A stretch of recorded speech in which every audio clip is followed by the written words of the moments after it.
Bab 011. Dengerin telinga kamu Saka, awas saja kalau nanti kamu nggak lulus, malu-maluin papa, tegas sang papa. Ma, pa, udah deh, lagi makan, kenapa bahas ujian, tuh nasinya jadi berasa hambar, keluh Saka. Papa serius Saka, tegasnya. Iya pa, nanti semua nilai Saka dapat 9 tenang aja, kata Saka dengan kesal. Mendengar kata nilai 9 disebut-sebut mendadak Sarah jadi tersedak-sedak. Nih minum dulu. Saka menyodorkan segelas air putih pada gadis tersebut. Yakin banget lo bakalan dapat nilai 9. Cibir Sarah sambil meminum air di gelasnya. Yakinlah. Kan tutor gue itu lo. Katanya tertawa ringan.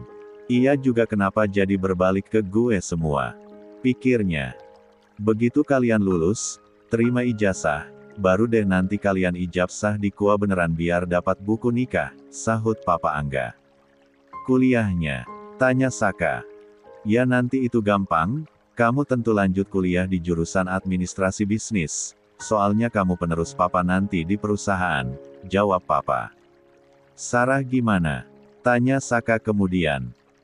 Ya selama dia belum hamil, nanti kuliah terserah mau ambil jurusan apa pasti Papa biayain, tapi kalau udah keburu hamil ya harus di rumah saja, Papa nggak akan biarin cucu Papa kenapa-napa, ungkapnya. Tidak bisa dijelaskan bagaimana ekspresi Sarah saat ini, sudah memerah seperti udang rebus, bagaimana bisa kedua lelaki itu membahas masalah kehamilan dengan begitu entengnya. Tambah lagi sayang nasinya, Mama perhatiin kamu makin kurus iyo sejak nikah sama Saka, jangan begini, tante yang merasa bersalah sama mama kamu nantinya dikiranya di sini kamu nggak dirawat dengan baik nggak dikasih makanan yang bergizi, ayo nambah lagi ya, ucap Mama Ratna menambahkan lagi nasi ke piring Sarah. Jangan banyak-banyak Ma, aduh nanti nggak habis, keluh Sarah tidak enak hati. Makan yang banyak habisin ya. Itu lihat pipi kamu makin tirus satu makin kesini, ucap sang mama mertua dengan khawatir. Ya gimana nggak tirus? Bentar-bentar dicip, oke sama anak Anda, mana nggak kira-kira lagi itu nyedotnya, keluh Sarah dalam hati. Udah ayo buruan dihabisin makannya, udah siang nanti kalian semua terlambat, pungkas Mama Ratna. Mau tahu mau Sarah juga ikut mempercepat makannya. Sepak. Arsaka dan Sarah yang berangkat sekolah berboncengan motor itu kini telah tiba di area parkir, di sana sudah setia Fai dan Sinbi menunggunya. Makin lengket aja lo berdua, sapa Fai. Tahu tuh, bikin jiwa kejonesan gue, makin merana aja. Sahut Sinbi. Semalam lo ditanyain Irgi tuh dah punya cowok belum? Gitu katanya, sahut Saka melepas helmnya. Menoleh ke arah Sinbi. Gue. Ulang Sinbi tidak yakin. Irgi. Sahut Fai dan Sarah kompak. Iya, emang kelihatan gue lagi ngarang. Sahut Arsaka. Cie temen gue mau sold out lagi nih atuh. Si Sinbi, ucap Fai. Ini pasti gara-gara jus mangga kapan hari itu nih, yang dijegal si Revan. Kata Sarah. Tuh dia pada baru datang. Tunjuk Arsaka ke arah Robert, Irgi dan juga Revan yang baru saja tiba dengan motor masing-masing. Mata Sinbi segera tertuju pada sosok Irgi, lelaki yang terbilang lebih pendiam di antara anak-anak geng Sukit lainnya. Ir, mumpung dianya ada di sini, tanya sendiri Kerlo ke dia, ujar Arsaka begitu temannya itu telah tiba di sampingnya. Apa sih lo nggak jelas, kata Irgi salah tingkah. Gimana Sin? Lo terima nggak Irgi jadi cowok lo? Tanya Arsaka tanpa basa-basi, dan begitu paham apa maksud pertanyaan Irgi semalam. Belum sempat mendengar jawaban dari Sinbi, Sarah sudah keburu dipanggil Pak Agung. Beliau memanggilnya juga Dirga dari depan ruang BK menggunakan loudspeaker megapone dari tangannya. Dipanggil Pak Agung tuh, ada apa? Tanya Fai. Kurang tahu gue. Ya udah gue kesana dulu ya, ucap Sarah tergopoh melepaskan sweaternya dan menitipkannya pada Fai, lantas berlari menghampiri Pak Agung. Begitu juga Dirga dari arah berlawanan juga tampak berlari menghampiri guru BK tersebut. Fai, Sinbi dan yang lain hanya memperhatikan mereka berdua dari lokasinya saat ini. Apa gue nggak salah lihat ya? Ucap Sinbi kemudian. Ada apa? Tanya Fai. Kak, Sarah pakai seragam lo ya? Tanya Sinbi kemudian. Hah? Masa sih? Arsaka sendiri tidak tahu. Iya gue lihat name tag-nya ada nama lo kok, Gibran Arsaka J. Gitu, kata Sinbi lagi. Lah gimana ceritanya? Kalian tidur bareng? Tanya Fai. Robert, Irgi dan Revan yang sudah tahu tentang pernikahan mereka, hanya berdehem-dehem tidak jelas. Menggoda Saka. Serius Sarah salah seragam pakai baju gue. Pikir Arsaka lagi. Tahu-tahu bunting aja anak orang, ujar Revan. Mulut kondisikan ya. Ucap Saka kesal. Tuh kan dilihat dari sini juga seragam yang lagi dipakai Sarah udah kelihatan kegedean, tunjuk Sinbi lagi pada Sarah di kejauhan. Oh iya bener juga, kayaknya Sarah belum menyadarinya deh, kata Fai. Arsaka malah tertawa renyah melihatnya. Gue penasaran gimana paniknya diantar kalau udah tahu pakai seragam gue, ucapnya. Lo nggak apa-apain temen gue kan? Kapan hari gue cium aroma rokok dari tubuh dia, lo berdua nggak abis kelon-kelonan kan? Selidik Fai. Fai udah deh, biarin aja kalaupun mereka ngapa-ngapain. Itu urusan pribadi masing-masing, sahut Robert. Nggak gitu gue mau kalau sampai temen gue kenapa-napa. Tegas Fai. Gue nggak apa-apain temen lo, tenang aja. Sahut Arsaka lagi dengan santai.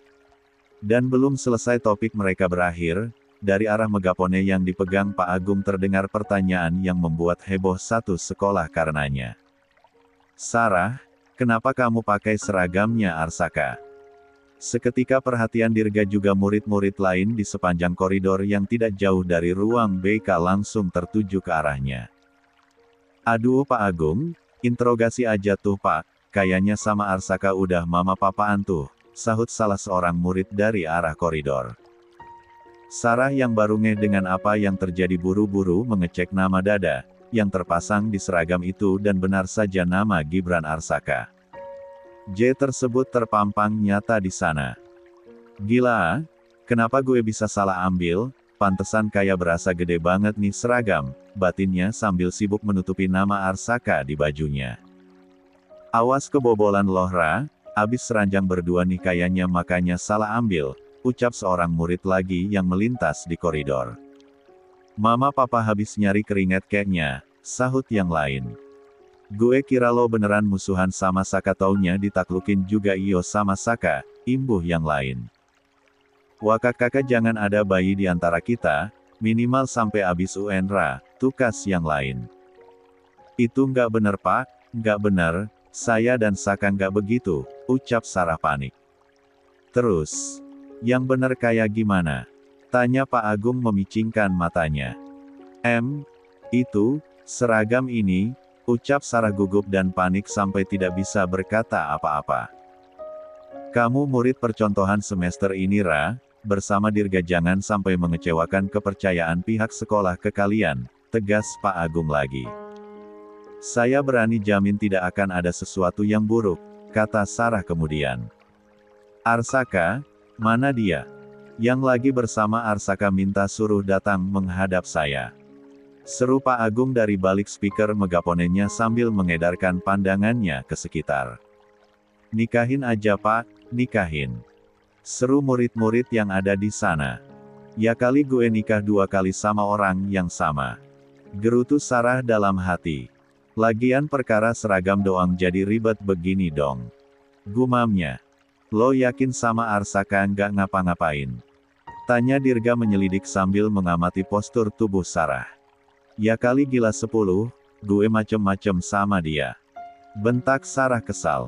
Iya Pak, ada apa ya saya dipanggil kemari? Tanya Arsaka yang baru saja tiba menghadap Pak Agung berdiri di samping Sarah. Bisa kamu jelaskan apa yang terjadi? Jika terbukti kalian melakukan hal yang melanggar norma, kalian berdua akan kita keluarkan dari sekolah, tidak peduli ini sudah semester akhir. Tegas Pak Agung. membuat Sarah ketar-ketir sendiri. Sementara Saka tampak berdiri dengan santai dan lebih tenang menghadapinya. Hanya seragam saya yang dia pakai, itu tidak bisa membuktikan apa-apa Pak, jawab Arsaka. Sorakan lantas terdengar dari beberapa murid di sepanjang koridor yang semakin ramai menontonin. Mereka. Saya yang meminjamkan seragam itu ke dia, kami tetanggaan, rumah kami juga hanya terbatas pagar setinggi setengah meter, mamanya pagi-pagi datang ke rumah saya, karena katanya Sarah setrika seragamnya ini, terus lupa nyabut colokan, jadinya seragam dia gosong, karena masih terlalu pagi, tidak mungkin beli seragam yang baru, jadinya mama dia pinjem baju saya, begitulah ceritanya, kata Arsaka mengarang boba secara dadakan sambil tersenyum tipis. Ia mengusap puncak kepala Sarah sebagai kode untuk menyatukan cerita. Iya jadi begitu Pak ceritanya, imbuh Sarah kemudian. Benar seperti itu. Saya butuh penjelasan dari mamanya Sarah, kata Pak Agung. Saya kan memanggilnya sebagai rapat wali murid. Lanjutnya, silakan, sahut Arsaka. Sementara Sarah hanya mendelik kesal menatap lelaki itu. Sarah duduk diapit oleh Fai dan Sinbi di tribun selatan lapangan basket, mereka sedang asyik ngobrol bertiga di sana. Jadi lo dipanggil Pak Agung tadi ke depan ruang BK ngapain? Tanya Sinbi. Dikasih nih surat dispensasi karena gue sama Dirga entar mau outing kelas, diajakin staff tuh-nya buat promosi sekolah ke SMP, terangnya. Terus itu ngaku deh lo sama kita, ngapain lo pakai bajunya Saka segala. Tunjuk Fai ke arah atribut Saka di seragamnya. Kan lo denger sendiri tadi pas Saka cerita ke Pak Agung, jawab Sarah. Nggak percaya gue? Lo udah belasan tahun tetanggaan sama Saka nggak pernah kejadian kayak gini kan, baru kali ini, sahut Sinbi. Lo abis tidur sama Saka kan? Tebak Fai frontal. Lo berdua berani banget sih, kalau 10 sampai hamil gimana? Tukas Sinbi. Duh please deh. Imajinasi kalian berdua kejauhan, mana mungkin gue sama dia kayak gitu, bisa-bisa dimutila, si sama bokap gue. Ujar Sarah. Jadi bener gara-gara baju lo gosong kena setrikaan. Ulang Fai. Ya bener, emang kayak gitu ceritanya, pungkas Sarah. Tiba-tiba Saka datang menghampiri Sarah sambil melemparkan sebungkus seragam baru padanya. Tuh gue beliin seragam baru di koperasi siswa, lo pakai sana, katanya lo mau outing kelas, masa iya lo pakai seragam cowok, ujar Saka yang juga masih mencangklong tasnya ini. Serius? Lo beliin seragam buat gue? Tanya Sarah seketika dengan wajah sumringahnya. Iya, buruan sono, ganti baju lo, balikin seragam gue, ucap Saka. Iya di seragam butut juga gak akan gue hak paten kok. Gerutunya. Biar butut gitu, lo juga nyaman kan makenya, berasa gue pelukkan. Ejek Saka. Cieye Sarah, kayaknya kode minta peluk tuh kak, ujar Fai. Apaan sih 10? Gerutu Sarah menoleh ke arah Fai. Tadi Sarah bilang seragam lo, aromanya khas lo banget, sambil dicium-cium gitu, goda Sinbi mengada-ada. Hei enggak ya. Mana pernah gue kayak gitu, fitnah kak, lo jangan percaya. Bantah Sarah cepat. Saka hanya meresponnya dengan tertawa kecil. Iya gue ke toilet bentar ganti baju, makasih ya Saka, iyo baik banget deh, ucap Sarah terharu yang dibuat-buat. Baik, gue ngasih baju itu nggak gratis. Ada syaratnya. Imbuh Saka. Apaan? Tanya Sarah getir. Besok sebelum tryout lo jadi tutor gue, dan iyo harus bikin nilai gue di atas 6 biar gue nggak remedi. Elegeli. Jawabnya. Apa? Kalau itu sih gue nggak menjamin, kan kapasitas otak lo pas-pasan, gerutu Sarah. Fai dan Sinbi yang pusing melihat acara debat mereka memutuskan untuk kembali ke kelas mereka. Dahlah, Ka, kita balik ke kelas duluan ya, pamit Sinbi. Iya pergi sono lo, Irgi dah nungguin lo di kelas katanya mau ngomong sesuatu sama lo, ucap Saka tanpa menoleh dan masih fokus pada Sarah. Ngomong apa? Mana gue tahu? Lo tanya sendiri entar ke orangnya, sahut Saka lagi. Ya udah Fai, ayo ke kelas, ajak Shinbi pada teman mereka yang tomboy itu. Yuklah, sahut gadis tersebut. Fai yang memang dasarnya usil sebelum berdiri dan berlalu dari tribun masih sempat-sempatnya mendorong Sarah hingga gadis itu terjerembab ke dalam pelukan Saka. Fai lantas berlari seribu meninggalkan lokasi menarik Shinbi, takut bakalan dijitak oleh Saka. Sementara itu Saka tampak melepaskan perlahan dekapannya ke arah Sarah sambil menatap mata gadis itu dalam-dalam. Gue nggak suka lo outing kelas sama Dirga, ucapnya jujur. Kenapa? Kan lo istri gue, tapi lo malah deket sama cowok lain, ucap Saka. Kan cuma tugas dari sekolah, ada guru juga yang mendampingi kita, jadi gue sama dia nggak mungkin macem-macem, lo cemburu ya? Tanya Sarah. Di cemburu. Ngapain gue cemburu? Gue cuma nggak suka aja lo deket sama Dirga, elaknya. Dan ya, harusnya yang cemburu tuh lo, karena gue di sekolah bakalan dikerubutin banyak cewek. Ejek Saka. Sarah mendadak kesal mendengarnya. Ia hempaskan tangan Saka kemudian berlalu sambil membawa seragam barunya untuk ganti baju. Aokar. Momen Sarah outing kelas ini Saka manfaatkan untuk mencari adik kelasnya yang menjebak Sarah waktu itu, karena jika Sarah tahu, dia pasti akan melarangnya untuk memperpanjang masalah tersebut. Ia bersama para anggota inti Sukit Robert, Revan, dan Irgi segera berjalan menuju lantai 2 kederetan. Kelas 11 berada. Dari mana lo tahu, kalau Sarah dijebak adik kelas K? Tanya Robert. Ada yang laporin ke gue kalau sebelum hari penyekapan itu Sarah jalan sama anak kelas 11, jawab Arsaka dengan tatapan liarnya menyapu koridor anak kelas 11 ini. Jurusan apa? Tanya Revan. IPA mungkin, jawab Saka lagi.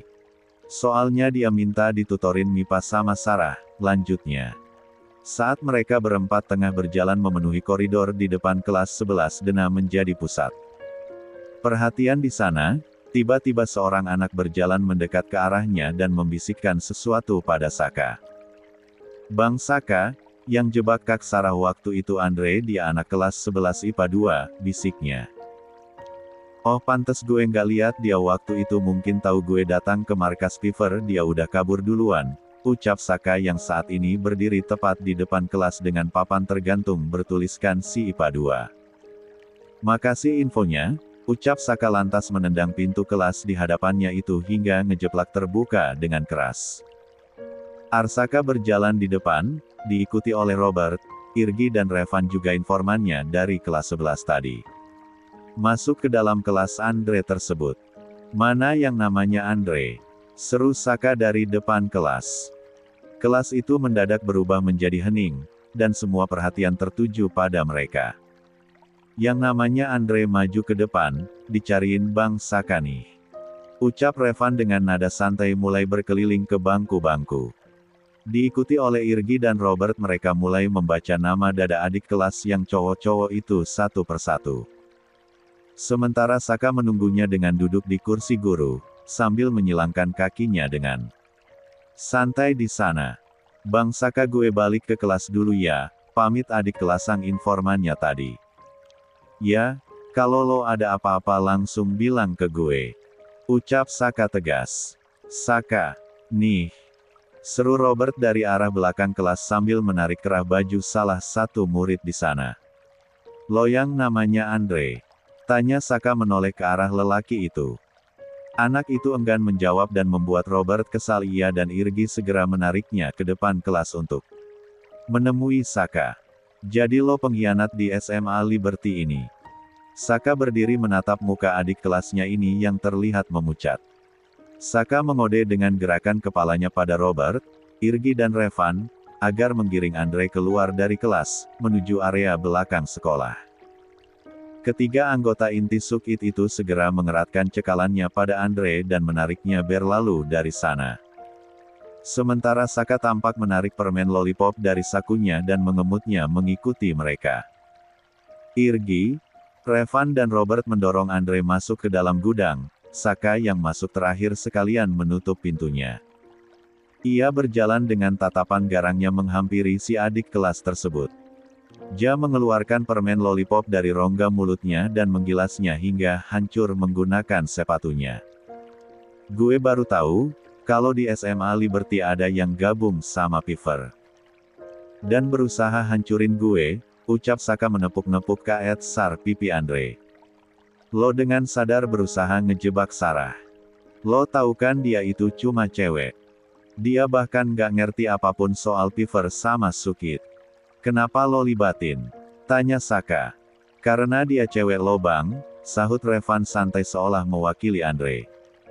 Selesaikan di sini kalau lo laki. Gue minta kita buy one, teman-teman gue cuma jadi penonton di sini. Ujar Saka dengan nada emosinya yang tertahan.